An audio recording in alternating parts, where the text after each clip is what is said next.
תתחיל? גו! ובתוכניתנו היום אין מה לאכול לנו סטודנט. נכין לנו ארוחת מלכים. מלך מרוקו היה אומר, לא מבין מרוקאי, בוא נאכל מצרכים, סבון, ברז, לחם, מטבוחה, חומוס. מגב לא קשור, נותנים נקיות. אנחנו צריכים להשיג סכין נקייה, נדיר בבית של סטודנט.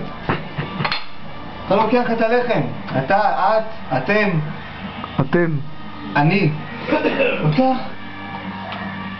מנה מדודה של קורט חומוס ומורח. לא מספיק? לא נורא. מכניס ומורח. מכניס ומורח.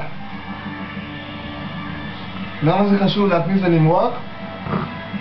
כי אם תמרח ואחרי זה תכניס, לא יהיה חומוס.